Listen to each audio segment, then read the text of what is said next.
They're small cars with some individuality, and it seems surprising that Japanese makers have found this so difficult.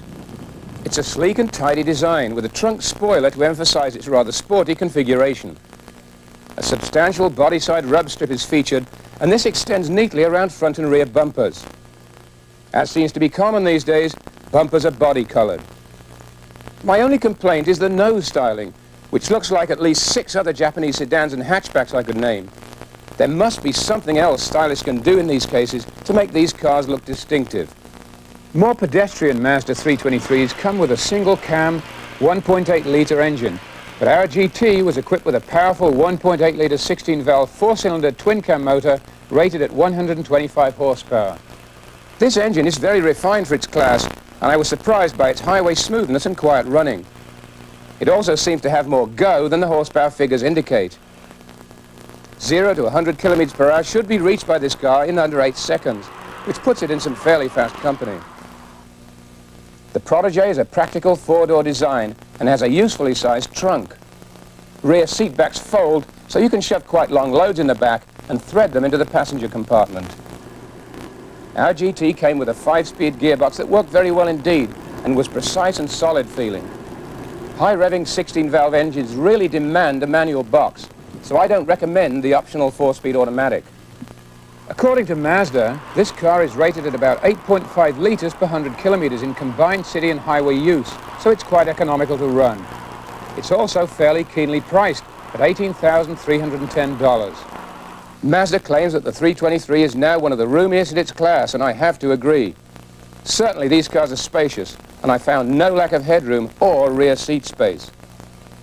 Taller drivers will like the extra long front seat tracks, something all cars should incorporate.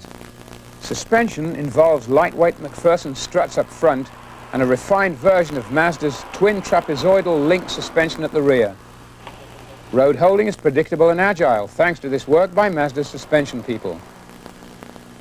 The GT has disc brakes all round, which is a nice safety bonus. Interior treatment is excellent and much better than previous Mazdas in this market slot. An attractive dash design with clear instruments merges into the door trim to provide a cozy cockpit feeling.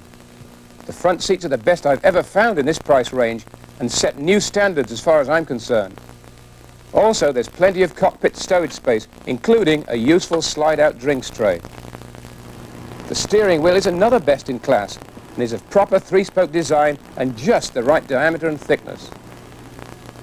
I would go as far as to say that the Protégé interior design is superior to that in Mazda's very highly regarded RX-7 sports car range.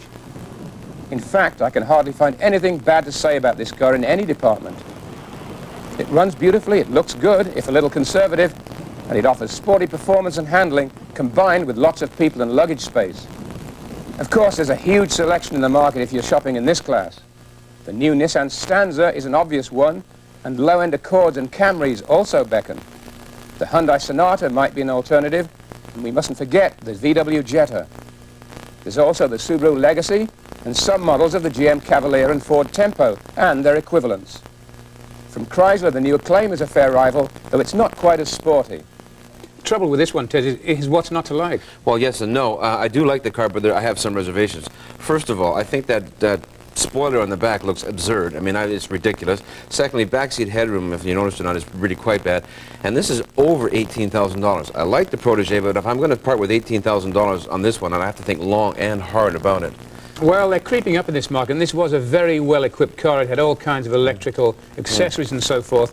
And, you know, that you can get into one of these for much less than this. And the thing is that this kind of car has crept up so much from the old GLC days. I mean, this is really filling a niche that used to be occupied even by BMW. Just for the sake of argument, I can get a very well-equipped Jetta for the same amount of money, and quite frankly, the Jetta's got this thing beat. And I do like the Protégé, but the Jetta's a better car. Well, I like the Jetta too. It's a great car, but I don't know about got it beat. I think there's a lot, they can be matched very, very closely and so forth, and they have their... Yeah, but this is the kind of price I would expect to pay for a 626 or an MX-6, not a 323. Try it these days. They're running into the 20s now with those sort of cars, and you get if you can top out at 18 with a well-equipped car in this class, you're doing pretty well. I don't agree with you on the spoiler thing. I know that the spoiler doesn't have that much effect on the kind of speeds most of us drive at, that is to say, legal speeds, speeds, but it's fun. So you're saying it's decoration only, is that what you're saying? Yeah, sure it is. I mean, but it's, except when driven like you drove it in Japan. I seem to remember us driving on a highway in Japan. What did you get out of the... Well, that car will do 180, that much, 180K, and possibly more. I know that for a fact. And you proved that, yeah. Yes. The Japanese police are still looking to extradite you for speeding there. Yeah, well, you know, I want to talk about the engineering just for a moment about this car, because it is beautifully engineered, despite everything else that I don't like about it. Well, it is. It's well engineered. It's a very good little car in all respects, pretty well all respects. Okay, to sum up here,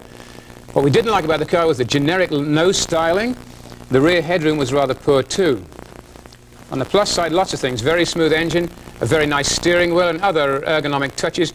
The front seats, some of the best I've ever tried. And we'll be right back with another